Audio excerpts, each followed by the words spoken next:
queridos amigos, aqui estamos para fazermos mais um programa com o nome de Exemplos Não Nos Faltam. Eu sou Sebastião Camargo. O ensino universal dos espíritos é a nossa base fundamental. A ciência da religião, a religião da filosofia e a filosofia da ciência. Essa filosofia que nos ensina a pensar, essa ciência que nos ensina a fazer e esta moral que nos ensina a comportar. Esse código de ética e moral que nós chamamos de Evangelho, que, como falamos em programas anteriores, esse Evangelho está em nossa consciência, em nosso coração, no nosso próprio espírito. Você lembra quando falamos de Deus como a causa das causas, a lei das leis, o princípio dos princípios e assim sucessivamente, que tudo que existe, existe nele, fora dele nada existe. Então em Deus existimos como seres constituídos, individualizados, vivemos uma experiência encarnatória e nos movemos dentro dele de um ponto a outro. De um planeta para outro, de um sistema solar para outro, de um país para outro, de um estado para outro, de uma cidade para outro e assim por diante. De modo que, se em Deus existimos, vivemos e nos movemos, tudo que existe nele é vivo. Como já dizia o grande filósofo Spinoza, Deus não é criador, ele é a criação.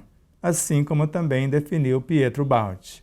Eu, você, todos nós somos expressões de Deus. E no dizer de Leon Denis, nós somos tão necessários a Ele quanto Ele a nós. Deste modo, não existe consciência sem vida, nem vida sem consciência em parte alguma. Como onisciência, Ele é o sábio dos sábios. Como onipresença, ele está na cena de todas as coisas. Ou, como onisciência, é a suprema sabedoria. Sábio dos sábios é pouco. Como onipresença, ele está em todas as coisas, porque todas as coisas são expressões dele.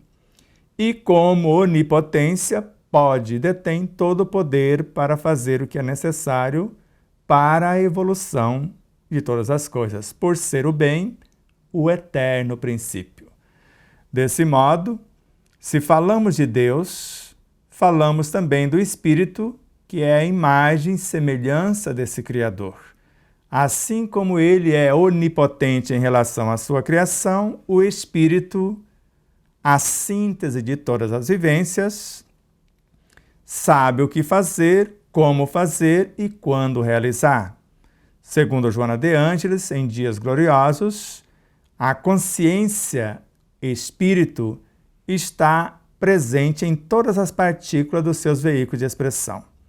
Vimos também que no espírito está a superconsciência, que é o reino de Deus em si, a inconsciência, que é um oceano de vivências não aprimoradas, a superconsciência, o que já está nobremente aprimorado, o subconsciente, que é o automatismo que rege o nosso corpo biológico e o perispírito, e o consciente, que é o campo mental, no qual nós damos as nossas ordens, fazemos os nossos ensaios para ressignificar o subconsciente, pacificar e iluminar o inconsciente, e expandir o superconsciente.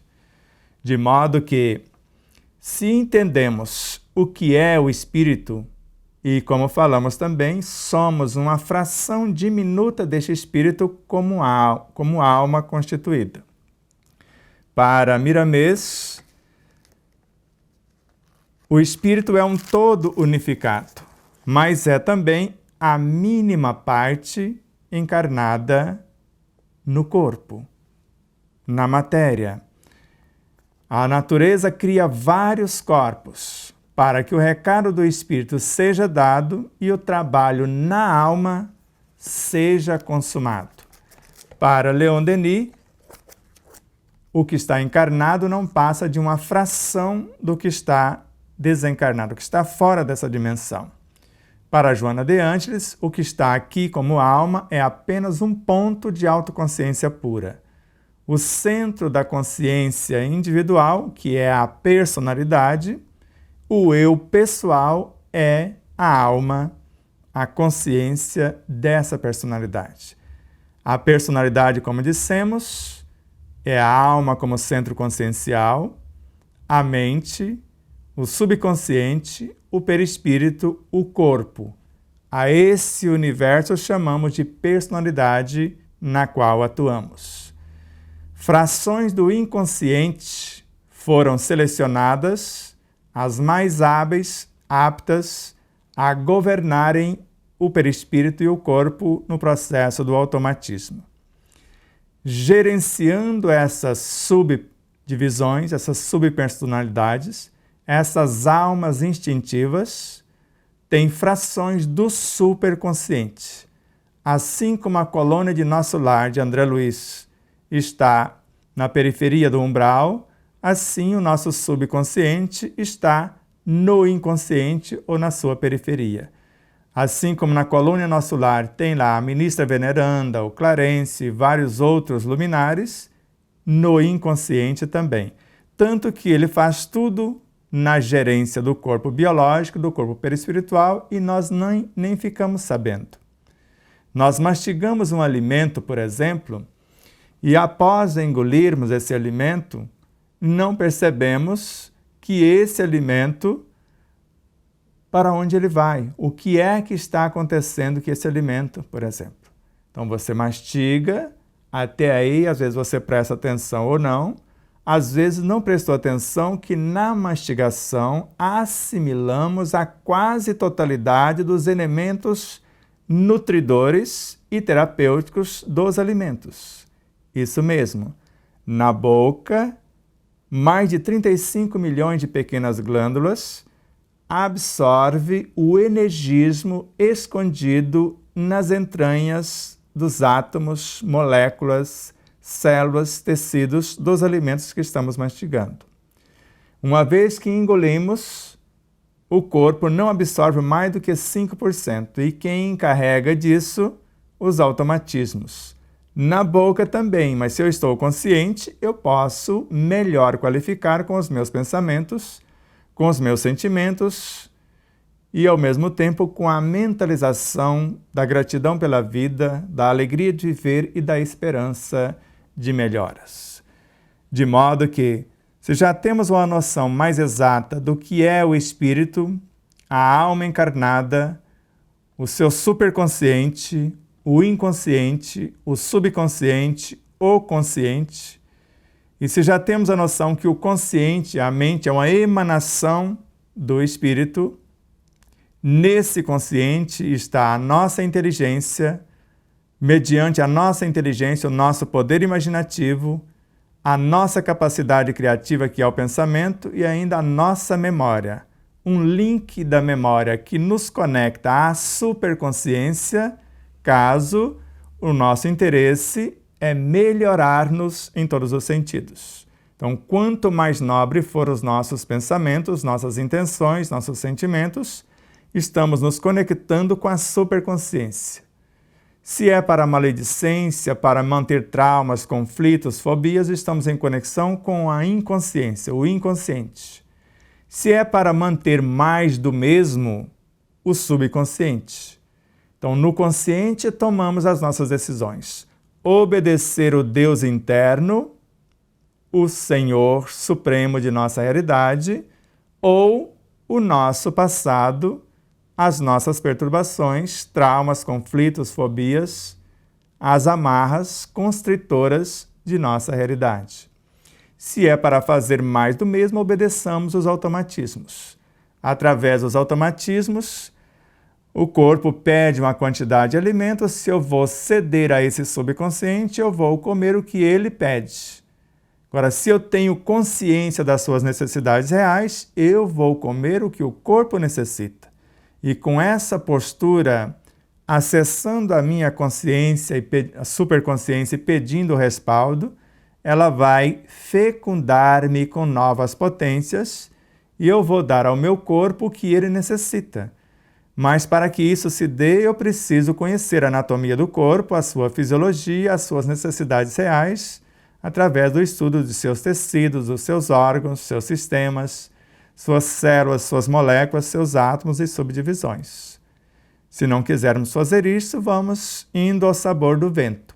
Mas o conhece-te a ti mesmo conforme mensuramos, que é a pauta essencial da obra de Allan Kardec, obra essa que está sintetizada neste volume. A editora não mais existe, que era a editora Opus. Então, neste volume está 7 obras essenciais. Todas são essenciais, mas as principais. O Livro dos Espíritos, a primeira. O que é o Espiritismo, a segunda. O Livro dos Médiuns, a terceira. O Evangelho segundo o Espiritismo, a quarta. A obra O Céu e o Inferno, a quinta.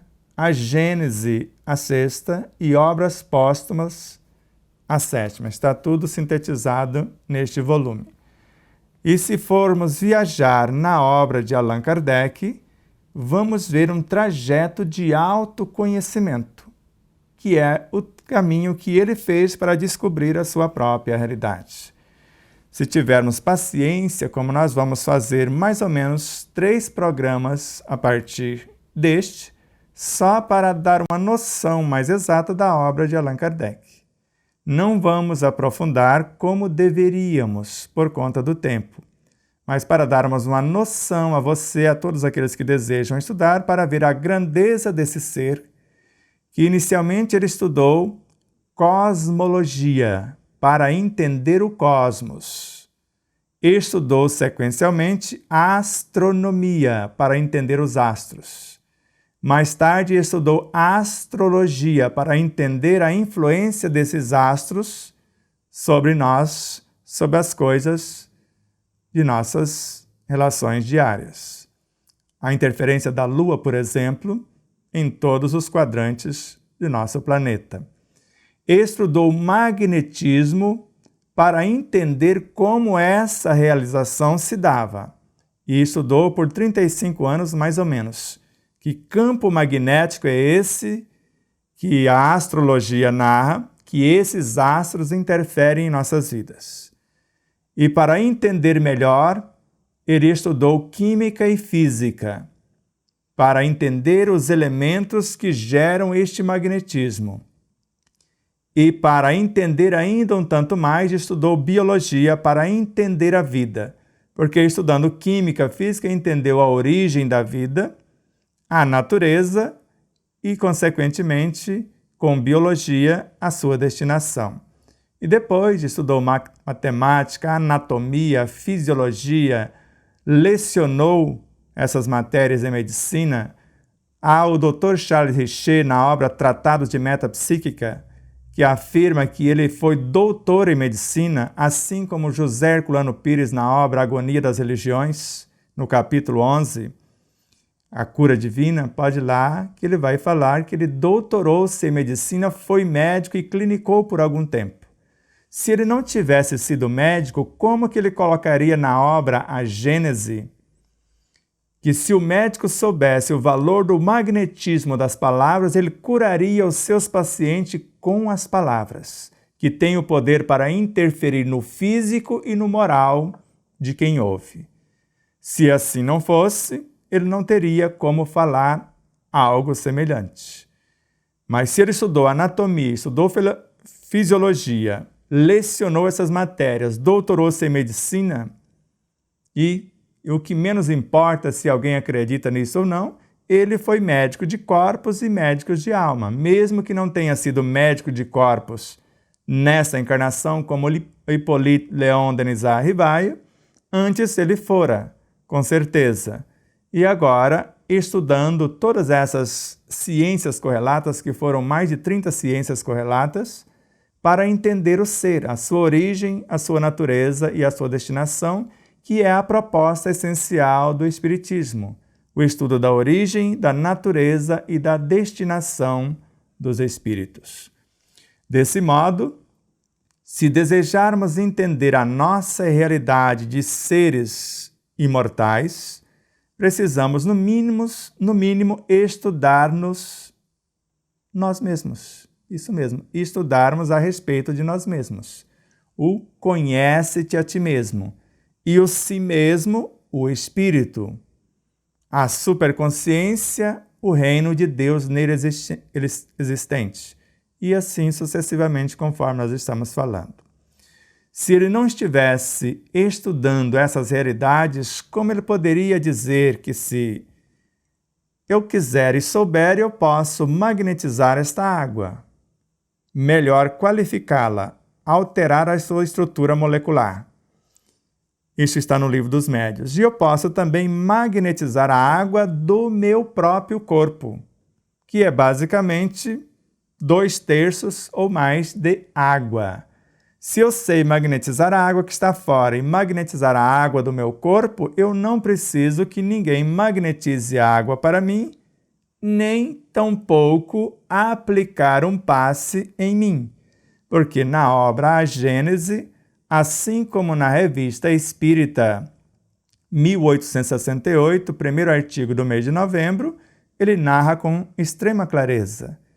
Numa reunião de estudos, nós nos assistimos entre si, assistimos os espíritos mais necessitados do que nós e somos assistidos por seres mais iluminados do que nós.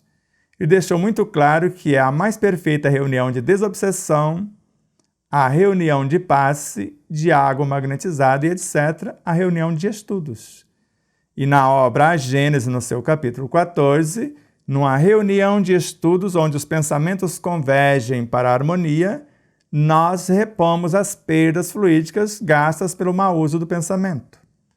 E também deixou muito claro na obra O Livro dos Médiuns que se necessitarmos impor as mãos sobre alguém que está sob uma forte possessão, obsessão ou até fascinação e outros, eu preciso ter o conhecimento de causa, saber o que eu vou fazer e ter valores, virtudes para enriquecer os fluidos para que eu possa realizar a tarefa.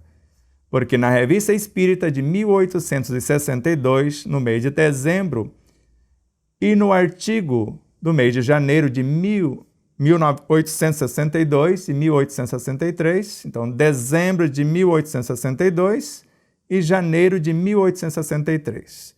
Ele deixa muito claro que, num dado momento, apareceu uma moça com um processo de obsessão muito forte e alguém se apresentou rapidinho para impor as mãos sobre ela. E assim que o fez, ela disse: a mim você está prejudicando, ao obsessor você está fortalecendo, porque cada um dá o que tem.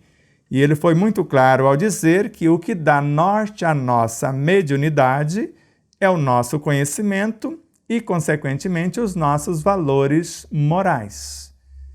De modo que, se eu não sei o que eu estou fazendo, se eu ficar na expectativa de aprender, observar, se eu me apresentar para o trabalho, me capacitar, mas não queira fazer o que desconheço, porque do contrário eu estarei mais prejudicando do que ajudando. Por isso que o Espiritismo é uma filosofia que nos ensina a pensar, a raciocinar, a duvidar, a indagar, a estudar. Estudar em profundidade. E, ao mesmo tempo, compreender o que está sendo estudado através da ciência. Então, a ciência nos possibilita experimentar o que foi estudado, testificar a veracidade dos fatos. E agora, se eu já sei, eu vou colocar em ação, eu vou vivenciar conscientemente que a nossa conduta moral, o Evangelho vivenciado em si.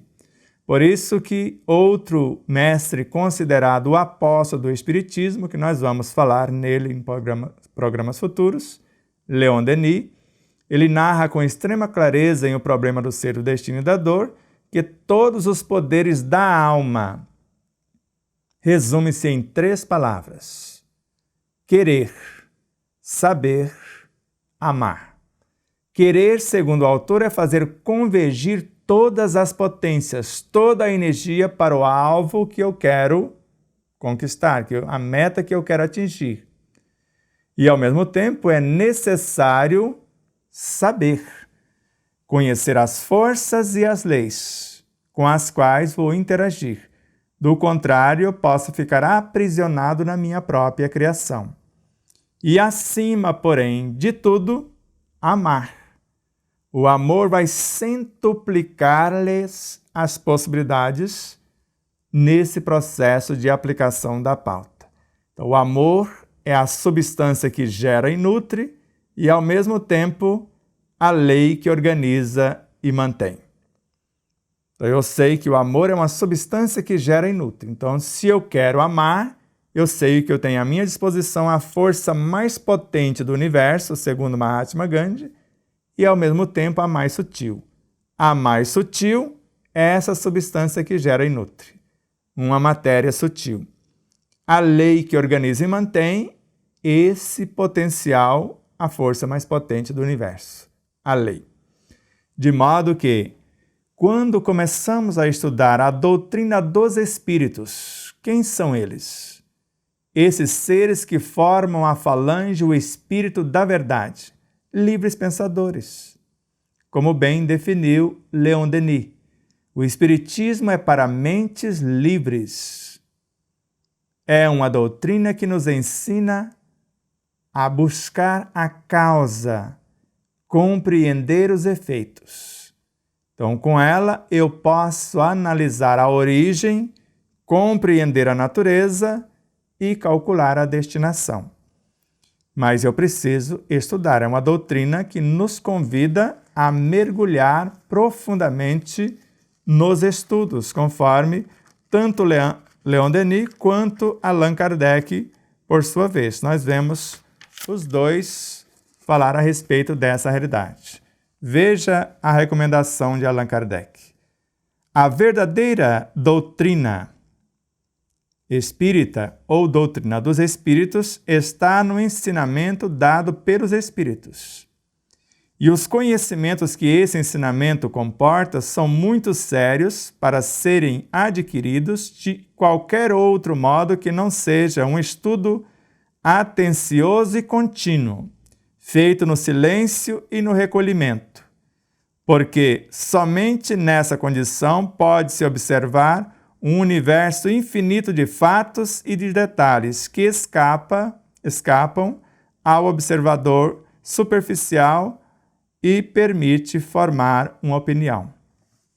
Então não dá para ler. Ler é fácil. Tem muitas pessoas que leem, mas não compreendem. Compreende, mas não aplica. Então nós precisamos ler, compreender, aplicar e, além da aplicação, constantemente sendo sublimado esta mesma aplicação. Nós estamos chegando próximo do final do nosso programa.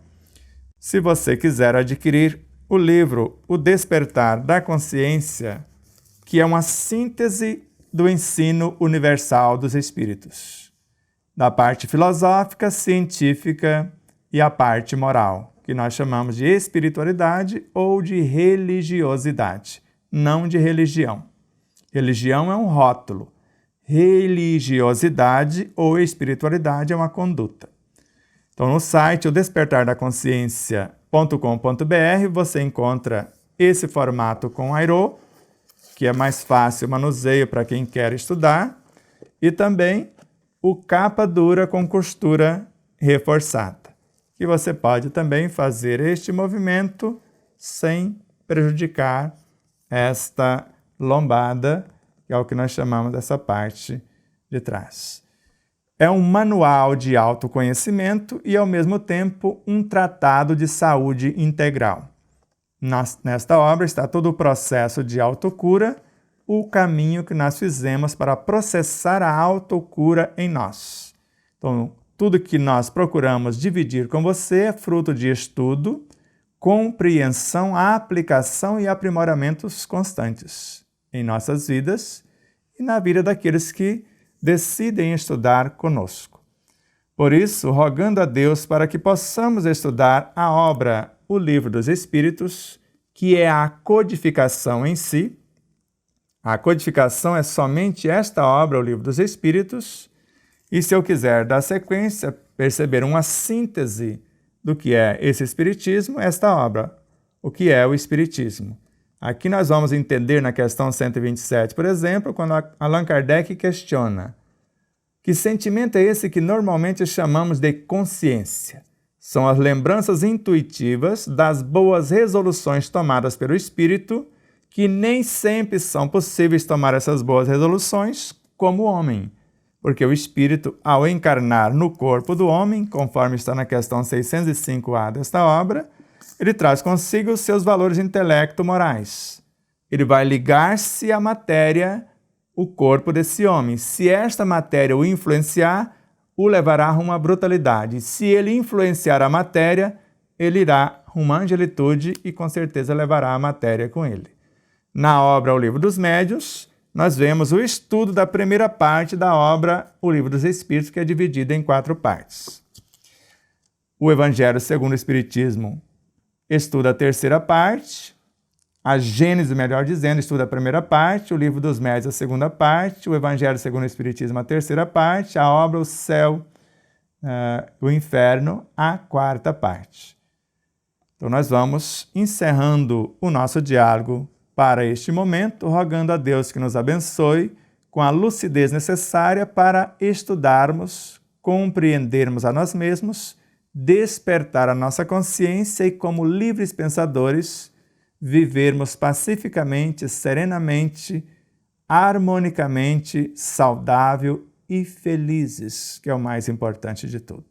Um grande abraço a todos, muita paz, muita luz e até já.